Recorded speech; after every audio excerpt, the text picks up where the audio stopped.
मलिक साहब, ओवरऑल तो वैसे ज़्यादातर पीटीआई ने बॉयकॉट किया था, लेकिन अब जो रिजल्ट्स आए उसमें जहां एक तरफ नून लीग सेलिब्रेट कर रही है, वहां दूसरी तरफ पीटीआई बहुत सारे इल्ज़ामात भी लगा रही है और एक दफ़ा फिर फॉर्म 45, फॉर्म 47 जैसी चीज़ें जो हैं वो सामने आ रही हैं। आप कैसा देख रहे हैं इन इलेक्शंस को?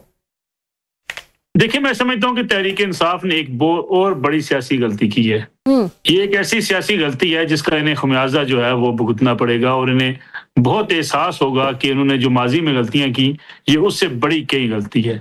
सियासी जमातें जब सियासी मैदान से निकल जाती हैं तो स्पेस खाली कर देती हैं और वो स्पेस कोई और ले जाता है। 2008 के इलेक्शन में मुझे आज भी याद है, जिस मीटिंग में ये फैसला हुआ कि मियां नवाज शरीफ ने इलेक्शन लड़ने का ऐलान कर दिया, उस वक्त महमूद खान अचकजई, इमरान खान और काजी हुसैन अहमद मरहूम उनके साथ बैठे थे।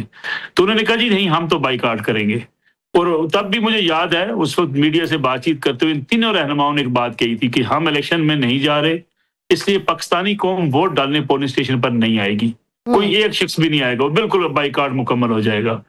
वो इलेक्शन मेरे ख्याल में इन तीनों जमातों के लिए बड़ा नुकसानदेह साबित हुआ। यानी तीनों जमातों ने इलेक्शन से बाइकाट किया, उसके बावजूद वोट पड़े, मुस्लिम लीग नवाज पंजाब में हुकूमत बना गई और वो जो जगह खाली हुई वो इमरान खान साहब के लिए संभालनी मुश्किल हो गई। सेम उसी तरीके से आपको याद होगा, कराची में एक बार एमकेएम ने बाइकाट किया, उसके नतीजे में जो है वो कराची के बलदियाती इंतखाबात में जमात इस्लामी जीत गई और जमात इस्लामी वहां ऐसे जीती कि एमकेएम को बाद में शिद्दत से इस बात का एहसास हुआ कि नेमतुल्लाह खान कराची के मेयर नाज़िम बन गए और उन्होंने तरक्याती काम किए और जमात इस्लामी जो अपनी काफी सारी वहां से वोट बैंक लूज कर चुकी थी उसको वापस लाने में कामयाब हो गई। यही हाल हुआ इस इलेक्शन में। पीएमएलएन अपना वोट बैंक लूज कर चुकी थी और वो वोट बैंक दोबारा वापस दे दिया पीटीआई ने उनको, पीएमएल ने इन इंतखाबी मैदान के अंदर। आप देखिए, जिन इलेक्शंस में इन्होंने बाइकाट किया, पंजाब में पूरे में बाइकाट किया, लाहौर में इलेक्शन लड़ लिया हमाद साहब की निशस्त के ऊपर, पेशावर में खैबर पख्तूनख्वा में इन्होंने इलेक्शन लड़ लिया, एबटाबाद हरीपुर वाली निशस्त पे जहाँ उमर अयूब साहब की एहलिया इंतखाबी मैदान में उतरी। तो गोया इनकी अपनी पॉलिसी ही कोई इस किस्म की थी कि इनको कोई समझ नहीं आया कि इन्होंने करना क्या है। उसके नतीजे में मुस्लिम लीग नवाज न सिर्फ वो सारी सीटें जीत गई जो इनके छोड़ी खाली इनकी वजह से खाली हुई थी, इनके लोग नायल हुए थे, बल्कि इस वक्त मुस्लिम लीग नून वफाक के अंदर पार्लियामेंट में सादा अक्सरियत हासिल करने में भी कामयाब हो गई। गोया इन्होंने मुस्लिम लीग को ताकतवर बनाने में अपना भरपूर तरीके से किरदार अदा किया। अच्छा, आपने कहा कि ये इनको एहसास होगा कि सियासी गलती है, बट ये ओवरऑल एक तरह से पीटीआई की स्ट्रैटेजी रही है। आपको याद होगा पंजाब असेंबली डिसॉल्व करना, केपी असेंबली एनए की सीट से रिजाइन करना, आज भी वो समझते हैं कि ये जो उनकी सियासी चालें थी ये बहुत ज़बरदस्त भरपूर जो है वो साबित हुई हैं ओवरऑल पीटीआई के लिए। तो ऐसा आपको लगता है कि वाकई इनको ये एहसास होगा कि सियासी गलती? अभी भी मैं कुछ रहनुमाओं को सुन रही थी जिन्होंने कहा कि फुल बैन जो है वो करना चाहिए था और जो बाकी सीट्स पे वो लड़े भी हैं उस पे भी जो है वो कॉन्टेस्ट नहीं करना चाहिए था। तो ये तो एक उनकी नजर में एक कामयाब स्ट्रैटेजी ही है उनकी तरफ से। भैया, मेरे ख्याल में आप भी बखूबी जानती हैं और करासा साहब भी इंतखाबी जो है मैदान को बड़े अरसे से कवर भी कर रहे हैं, पंजाब की सियासत को भी बड़ी उनकी गहरी निगाह है।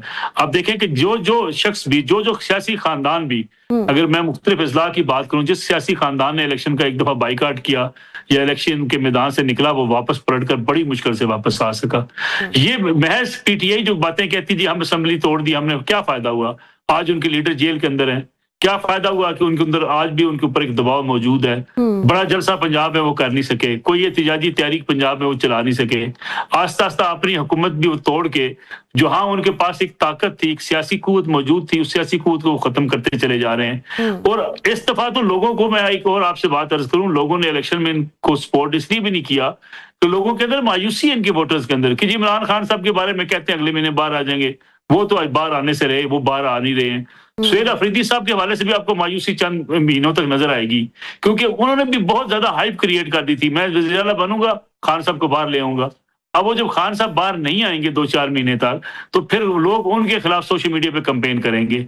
तो पीटीआई की ये सियासी गलतियां हैं, लेकिन वो अपनी सियासी गलतियों को मानते नहीं है। इसी सियासी गलतियों की बदौलत वो आज इस वक्त, ठीक है पॉपुलैरिटी होगी, पॉपुलैरिटी जब तक सियासी ताकत में अमर्ज नहीं होती उससे पॉपुलैरिटी का कोई फायदा नहीं होता। आप देखें ना, आप इस इंतखाबी मैदान में उतरे, आप बड़ी सियासी जमात बन के अपोजिशन में बैठ जाए तो आप अपोजिशन में शुमार होंगे। हुकूमत अगर आप हासिल करने में कामयाब नहीं तो हुकूमत आपके हाथ में आ जाती है। इसलिए सियासी जमातें अपनी स्पेस देती नहीं है।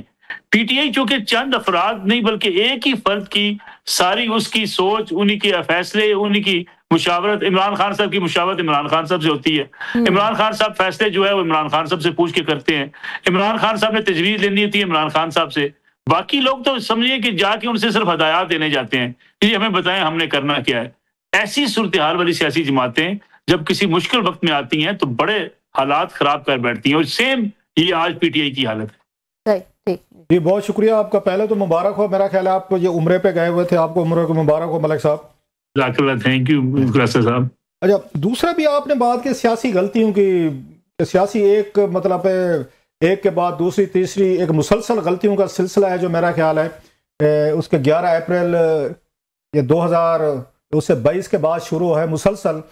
आप और मेरे जैसे जिनको सियासी गलतियां समझते हैं, हमारी राय में तो ज़रूरी नहीं है वो सियासी गलतियां हों, तो पीटीआई की लीडरशिप है, पीटीआई का क्राउड है, उनके फॉलोअर्स हैं, फैंस हैं, वो तो इसको मास्टर स्ट्रोक समझते हैं।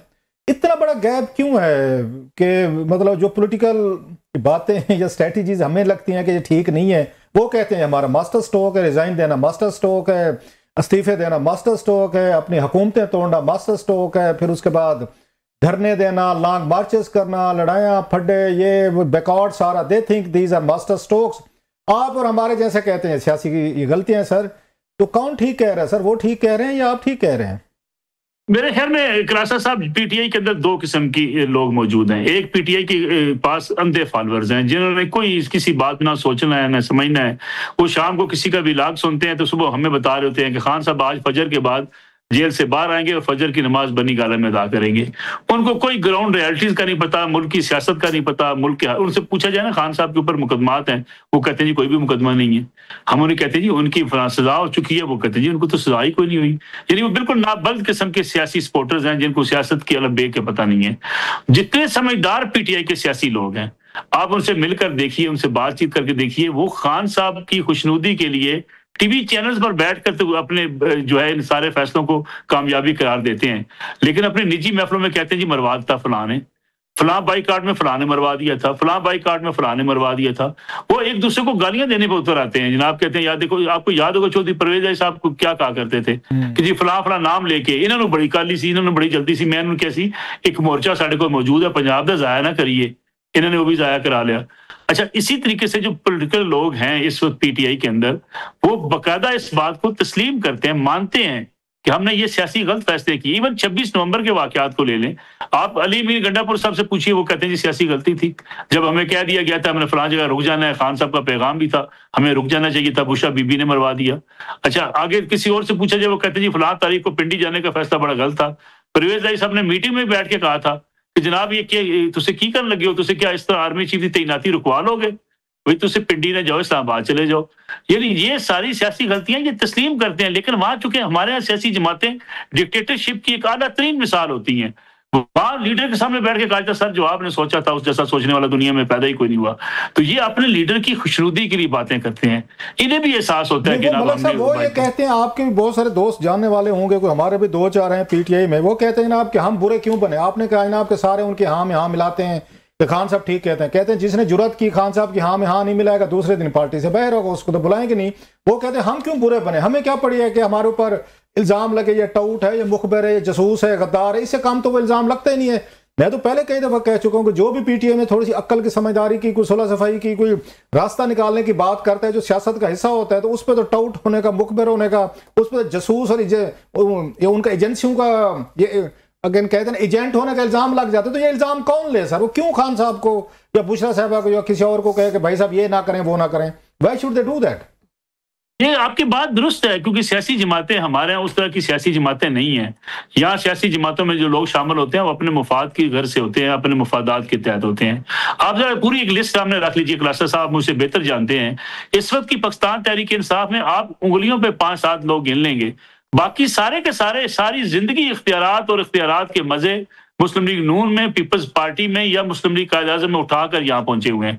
यानी उस वक्त उनको वो जमातें फरिश्ता लगती थी, आजकल उनको पीटीआई फरिश्ता लगती है। वो सारे मजे लूट चुके हैं। इसलिए उन्हें नजर आया कि इस वक्त पॉपुलैरिटी खान साहब के पास है, खान साहब के पास जाके खड़े हो जाएं। और वो समझते हैं अगर हम खान साहब से इख्तिलाफ करेंगे हमारा पत्ता काट दिया जाएगा। इसलिए वो कहते हैं जी जो लीडर कह रहा है कि हाँ मिलाई जाओ, ये हमारी सियासत का अलमिया है। इसलिए सियासी जमातें मजबूत नहीं हो पाती, अफराद मजबूत हो जाते हैं कि अफराद की बात आगे से कुछ सुनने। मुझे अब भी याद है एक बड़ी जो कैंपेन चल रही थी, जनाब कैंपेन करके कुछ अरकान असम्बली आए तो मैंने उनसे पूछा कि हल्का में कैंपेन कैसी जा रही है। उन्होंने कहा जी बहुत अच्छी जा रही है। मैंने कहा जी वाकई? कहते जी जो असे लीडर जग दसा तुहानू वो दस रहे हैं। अच्छा क्या मतलब है?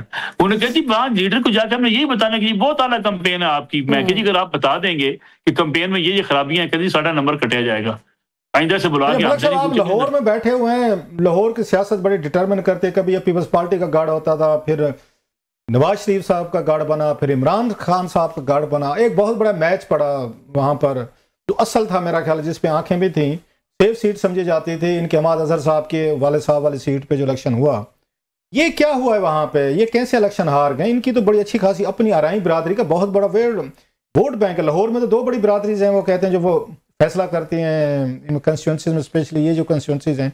एक आपकी कश्मीरी बिरादरी है, दूसरी अराई बिरादरी है। तो ये अराई बिरादरी के थे ये हमाद अजहर साहब जो हैं, ये कैसे इलेक्शन हार गए सर? ये जरा इस पे जरा रोशनी डालिएगा। अच्छा, मैं अगर क्रासा साहब मैं ये हल्का आपके सामने रखूं तो इस इलाके में, इस हल्के में अराई बिरादरी का जो सबसे ज्यादा वोट बैंक अटैच है वो मियां नुमान साहब के साथ रहा है। मियां नुमान साहब ने आपको याद होगा मियां असलम इकबाल नाकाबिल शिकस्त थे यहाँ से, उनको भी शिकस्त दी थी इस हल्के में। मियां नुमान एक अराई बिरादरी में सबसे ज्यादा सुलझे हुए फर्द शुमार किए जाते हैं उनकी पूरी फैमिली के अंदर। यहाँ पे बाकी हमारे अराई भाई नाराज ना हो जाए, सारे सुलझे हुए होते हैं सर। मैं ये सारे हमारे अराई दोस्त भी कहेंगे, तो उनके मुखालफीन भी ये बात कहते हैं कि हाफिज नुमान बहुत शरीफ है। मैं उनके मुखालफीन से भी शुरू ये बात की है। और एक वजरदार फैमिली तस्वर की जाती है उनकी फैमिली जो है नुमान साहब की। तो नुमान साहब का अपनी बिरादरी में वोट बैंक बहुत ज्यादा है। हमाद अजहर साहब के वालिद मियां अजहर साहब का एक अपना हल्का असर मौजूद था, लेकिन हमाद अजहर साहब के वालिद साहब मियां अजहर साहब आपको याद होगा डिपेंडेंट रहे हैं मियां नवाज शरीफ के ऊपर। वो उनकी सियासत मियां नवाज शरीफ के इर्द गिर्द घूमती रही है। अगर आप मियां नवाज शरीफ की सियासत की सपोर्ट मियां अजहर साहब से निकाल दें तो मियां अजहर साहब एक बड़े अच्छे भलेमान सियासतदान होने के बावजूद सियासी मैदान में कोई बड़े कामयाब सियासतदान नवाज शरीफ की हिमायत के बगैर नहीं थे। अलबत्ता पीटीआई का वोट जब आया और पीटीआई का वोट जब मिला जो है हमाद अजहर साहब को, पीटीआई के वोट बैंक ने हमाद अजहर साहब को कामयाबी दिलाई या उनके लिए वहां पे एक माहौल अच्छा बन गया। अब हमाद अजहर साहब को डर था कि अगर इस इलेक्शन में वो हार जाते हैं और अगर जीत भी जाते हैं तो हल्फ नहीं उठा सकेंगे, और अगर हार जाते हैं तो उनकी सियासत खत्म हो जाएगी। इसलिए उन्होंने अपनी जगह पे जो है वो खुद इलेक्शन नहीं लड़ा, बल्कि अपने ही अजीज को इलेक्शन में मैदान में उतार दिया कि ठीक है इलेक्शन हार हो जाएंगे तो मैं दोबारा से फिर उम्मीदवार बन के इस हल्के में मौजूद रहूंगा। लेकिन हाफिज नुमान साहब को आप बिरादरी के लिहाज से, एक मजबूत उम्मीदवार के लिहाज से कभी आप कोई ऐसा कैंडिडेट नहीं कह सकते कि जी वो बहुत अच्छे कैंडिडेट नहीं थे। इस हल्के में ख्वाजा एहसान साहब हारे। ख्वाजा एहसान साहब के साथ अराई बिरादरी इतनी जुड़ी नहीं थी इसलिए कि वो ख्वाजा कश्मीरी थे, और अराई बिरादरी जो है वो हाफिज नुमान साहब को, मियां असलम इकबाल को, मियां अजहर को और मियां उस्मान साहब यहाँ से एमएनए हुआ करते थे, ये इनको सपोर्ट करती रही है। मियां महमूद रशीद साहब का जो हल्का है वहां पे भी अराई बिरादरी उनको सपोर्ट करती रही है। तो ये जो अराई पिलर्स हैं 5, 6, 7, इनको अपनी अपनी जगह पे अहमियत अपनी बिरादरी में रही है, और यही फायदा उठाया हाफिज नुमान साहब ने कि जी उन्होंने जब देखा कि इस वक्त उनका वोट बैंक जो है पीटीआई का वो एक्टिव नहीं है, पीटीआई जो है मायूसी का शिकार है, उन्होंने इसीलिए ख्वाजा एहसान साहब को टिकट देने के बजाय मुस्लिम लीग नवाज ने ये टिकट दी मियां नुमान साहब को कि वो जो vote bank Khwaja Sahab loose कर जाते थे मियां नुमान साहब उसको अपने साथ मिला लें। तो मेरे ख्याल में इस स्ट्रेटेजी में ये सीट वो जो है वो जीतने में कामयाब हुए हैं।